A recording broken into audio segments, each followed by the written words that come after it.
There was a ballot that was rejected first. Live mula sa GMA Network Center, ito ang 24 Oras. Magandang gabi po, Luzon, Visayas at Mindanao. Malapelikulang nahulikam na pagtakas ng isang SUV matapos makabangga ng ibang sasakyan sa Quezon City. Habang humaharurot paatras ay nagpaikot-ikot ito sa isang gasolinahan hanggang may tamaan at sumisirit na likido. Tatlong sasakyan ang kanyang nadisgrasya pero ang SUV driver tila hindi alam na may mga tinamaan siya. Nakatutok si Rafi Tima.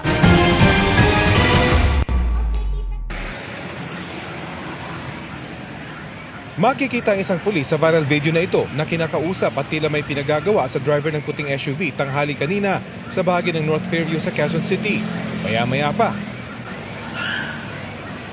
humarurot pa atras ang SUV at pumasok sa isang gasolinahan.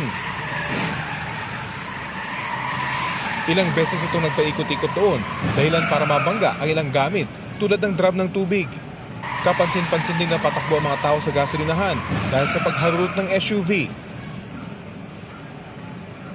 Bago ang nahulikam na insidente, may isang van na palang ilang beses binangga ang SUV habang nakapark sa gilid ng kalsada.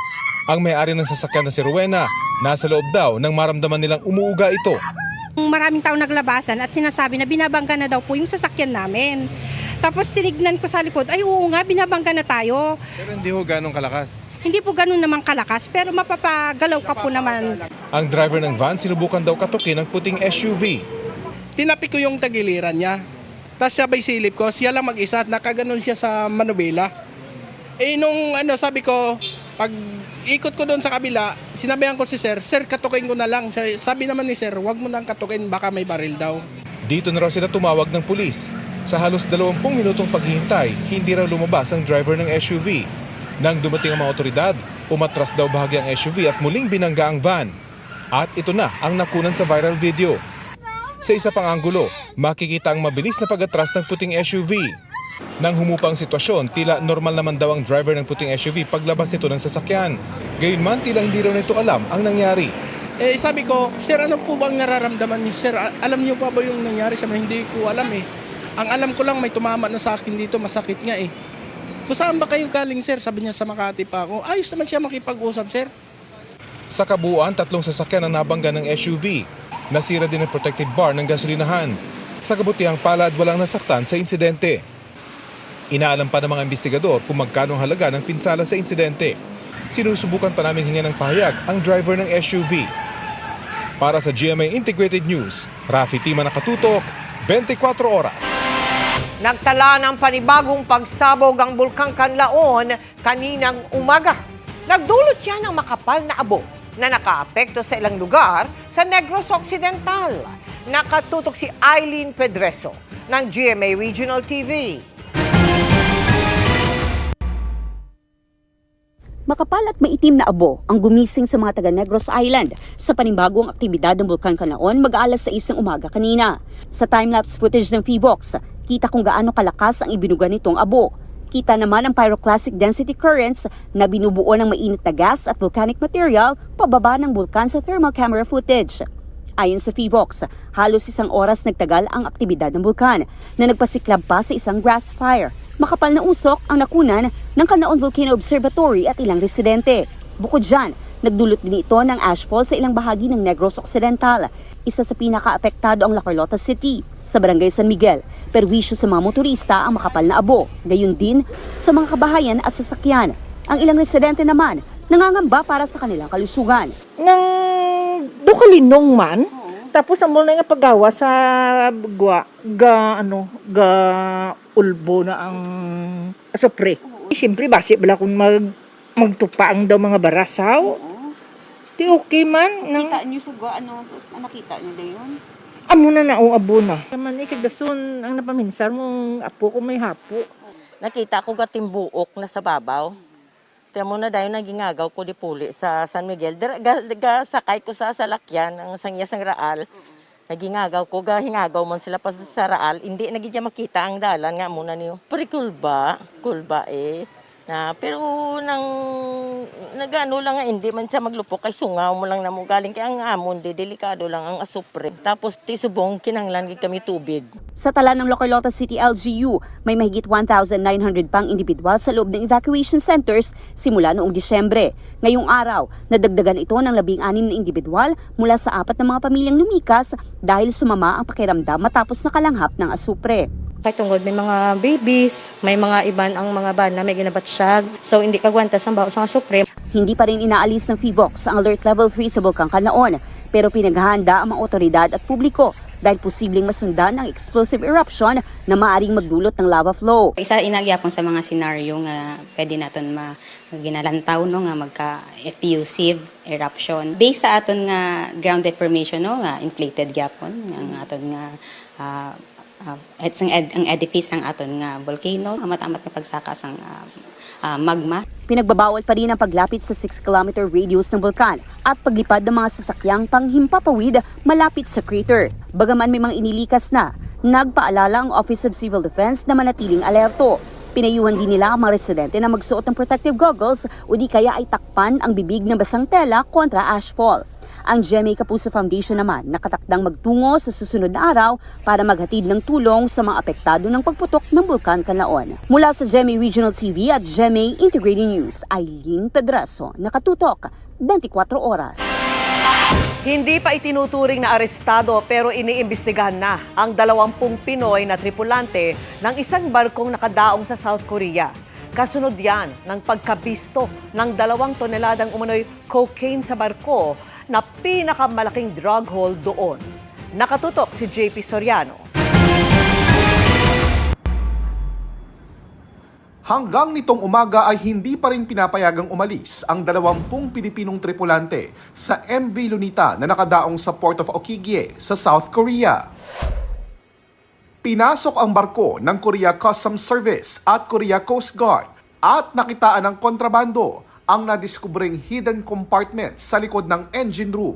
Nang laslasin ang kinuha nilang package na may logo ng isang luxury brand, tumambad ang puting substance at nang suriin bistadong cocaine pala ito.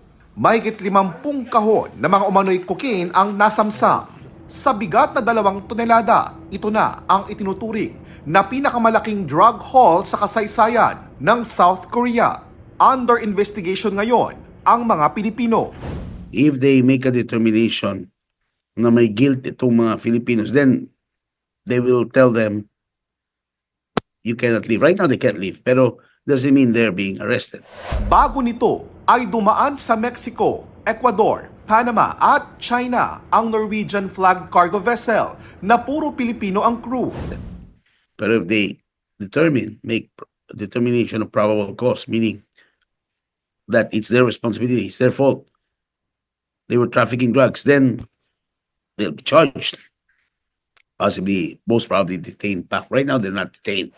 Ayon sa Reuters report, ang Federal Bureau of Investigation o FBI ng Amerika ang nagtip sa South Korean authorities na may laman umanong kontrabando ang MV Lunita. Pagdaong sa pantalan, hinalughog ang barko hanggang matagpuan ang mga cocaine.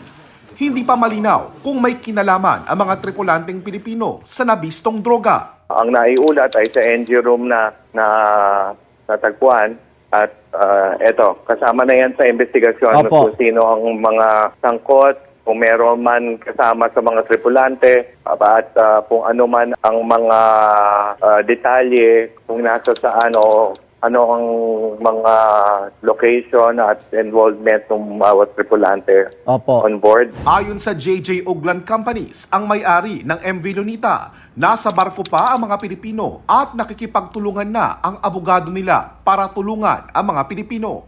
Inaantay pa nila ang resulta ng investigasyon at kikilos ng naaayon sa magiging resulta nito. Giit pa nila, hindi nila kinukonsinte ang anumang iligal na gawain at sinusunod lahat ng alituntuning may kinalaman sa seguridad at kontrol sa routines na kailangan sa kanilang operasyon. Hinihintay pa namin ang tugon ng manning agency sa Pilipinas ng mga Pilipinong tripulante. Pero ayon sa DMW, nakausap na rin daw nila ang mga ito. Para sa GMA Integrated News, ako po si JP Soriano, nakatutok 24 oras. Nasawi ang isang babae matapos mabangga ng bus habang tumatawid sa EDSA Carousel. Nagdulot yan ng pansamantalang pagbigat ng daloy ng trapiko. Nakatutok si Marisol Abduraman. Wala ng buhay at halos di makilala ang babaeng ito sa tindi ng pinsala sa ulo matapos masagasaan sa bahagi ng EDSA busway sa Cubao, Quezon City. Ayon sa mga saksi, tumawid ang babae sa busway bandang alas 9 ng umaga. Nakita niyo po muna siyang patawid. Opo, dala niya yung kalakal niya. Tumawid po siya. Tapos po, biglang may kumalabog. Nung pagkalabog, napatingin ako sa bus. Suminto po yung bus. Mabilis ba yung bus? Hindi naman po namin namalayan na... Ang nakambangga namang bus, basag ang windshield sa kanang bahagi. Kwento ng isa sa mga sakay ng bus. Tumawid galing sa kabila ng EDSA ang biktima bago lumusot sa pagitan ng mga concrete barrier. Iniwasan na niya yung mga sasakyan dyan para tumakbo siya. Tapos tumakbo siya, yun din ang dating ng bus. Hindi na makontrol kasi bigla siyang sumulpot. Huli na makita siya ng driver. Hindi niyo siya napansin sa malayo. Hindi na po, ano po ma'am, medyo traffic po dyan. Kaya natakpan siya sa mga sasakyan dyan. Bigla siyang tumawid. Napansin ko na ma'am, nasa ma'am, sa harapan ko na ma'am. Git pa ng driver, hindi naman mabilis ang takbo ng bus. Kasi puno po ako ng pasahero. Pasensya na po kayo, di ko sinasadya yun ma'am. Ayon sa nakuha naming impormasyon ma'am galing sa bus driver, ang kanya pong takbo ay 30 kilometers per hour. Pero amin pa pong aalamin sa CCTV po namin na makukuha ma'am. Ayon po sa kanyang salaysay ma'am, ay yung babae daw po ay bigla pong sumulpot. Nakakulong na ang driver ng bus na humingi ng pasensya sa nangyari. Sasampahan pa rin po ng kaso na reckless imprudence resulting in homicide. Mahigit isang oras nang hindi madaanan ang busway na ito sa bahaging ito ng Cubao. Kaya naman ang mga bus sa regular lane na dumadaan kaya kapansin-pansin ang pagbagal ng daloy ng mga sasakyan dito sa EDSA. Muling paalala ng mga otoridad, mag-ingat ang mga dumadaan sa busway. Ang mga pedestrian naman, pinaalalahan ng dumaan sa tamang tawiran. Bawal na bawal po talaga tumawid po dito kasi po busway po ito, delikado po talaga ito, bawal po talaga. Marami po tumatawid, ilabesa po sinabihan namin, ayaw po rin talaga. Para sa GMA Integrated News, Marisol Abduraman, nakatuto 24 oras. Pinagpapaliwanag ng Korte Suprema ang isang kapartido ni dating Pangulong Rodrigo Duterte dahil sa pagbanggit na naglabas ang Korte ng TRO laban sa pag-aresto kay Duterte kahit hindi naman. Nakatutok si Salima Refra. Ang inihayag na ito ng senatorial candidate na si Raul Lambino ilang oras matapos arestuhin noong March 11 si dating Pangulong Rodrigo Duterte, iniimbestigahan ngayon ng Korte Suprema. Ito, magandang balita yung ating natanggap ngayon, granted yung TRO ng Supreme Court na hindi kailangan ilabas si PRRD. Katatanggap lang namin yung advisory sa Supreme Court. Wala talagang inilabas na TRO ang Korte Suprema laban sa pag-aresto kay Duterte. Kaya pinagpapaliwanag ng Korte si Lambino dahil sa kumalat na maling impormasyon. Motopropyo investigation o kusa nag-imbestiga ang Korte Suprema kaugnay ng pagkalat ng maling impormasyon nang arestuhin ang dating Pangulo. At sa en banc session dito sa Baguio, naglabas ang Korte Suprema ng show cause order laban kay Lambino. At may 10 araw siya para sagutin ito. The Supreme Court en banc during its session on April 2, 2025, ordered Attorney Raul Lambino to show cause why he should not face administrative sanctions for spreading false information. Attorney Lambino falsely claimed that the Supreme Court had issued a TRO against the arrest of former President Rodrigo Roa Duterte. This misinformation caused public confusion and misled the people about the Supreme Court's actions. Ayon kay Lambino, hindi pa niya natatanggap ang show cause order na kanyaan niyang sasagutin. Pero ngayon pa lang, nilinaw niyang wala siyang intensyong magpakalat ng peking balita at maling impormasyon. Samantala, naghain ang kampo ni Kitty Duterte ng mosyon para magtakda na ng oral arguments para sa hiling niya at ng mga kuya na ibalik sa bansa at iharap sa kanila ang ama. Dapat ma-discuss ito sa oral arguments para masuri ng mabuti ng Supreme Court. The counter-argument is the petitions are moot because the President is no longer in the government's custody. Our counter to that is that's the very illegal act that we're questioning. It cannot be the very same justification for the Supreme Court not to intervene in this case. This was included in the Supreme Court's agenda today, but it is still for deliberation. So we will have to wait for the court's action. Para sa GMA Integrated News, Sanima Refra, nakatutok 24 oras. Itinalaga bilang parte ng defense team ni dating Pangulong Rodrigo Duterte ang abogadong si Dov Jacobs. Batay sa dokumentong inilabas ng International Criminal Court, natanggap ng registry ang request ni Attorney Nicholas Kaufman noong April 2 para italagang associate counsel si Jacobs. April 3 naman nang formal nang ma-appoint si Jacobs. Pumirma na rin si Jacobs sa solemn undertakings na requirement ng ICC Code of Professional Conduct for Counsel.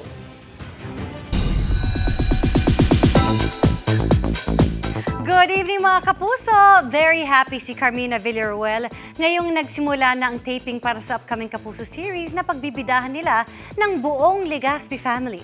At looking forward na rin si Carmina sa mga kukunang eksena sa Benguet. Pero may plans muna sila for the Holy Week. Makichika kay Lars Santiago.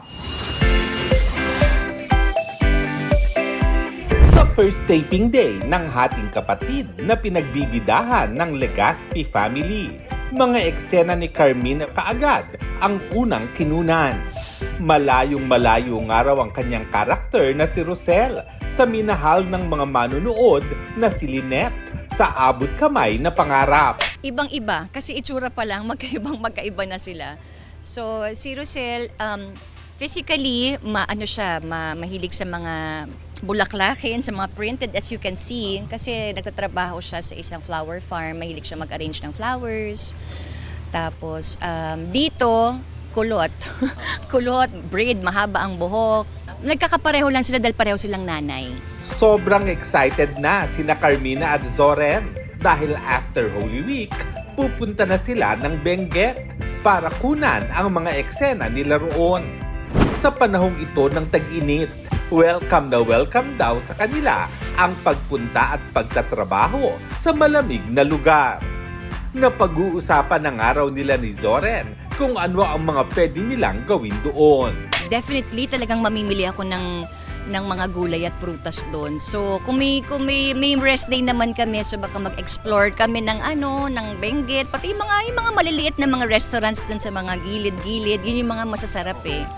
Blessing para kay Carmina ang pagsasama-sama nilang mag-anak sa isang series. Kaya sobrang pasasalamat daw niya na binigyan sila ng GMA ng ganitong proyekto. They really made this for us. Inantay talaga na makumpleto kami, inantay na maging libre at mabakante kaming apat. Sinulat talaga nila tong storya na to para sa aming pamilya. Itong padating na Holy Week, simple lang daw ang plano ng Legaspi family. Tinanong ko sila, gusto niyo bang umalis? Parang we all decided na dito na lang tayo sa Manila. Enjoy na lang namin yung quiet time dito sa Manila because I'm sure it's going to be quiet here because ang lahat ng tao nasa labas, diba? Lars Santiago, updated sa showbiz happening.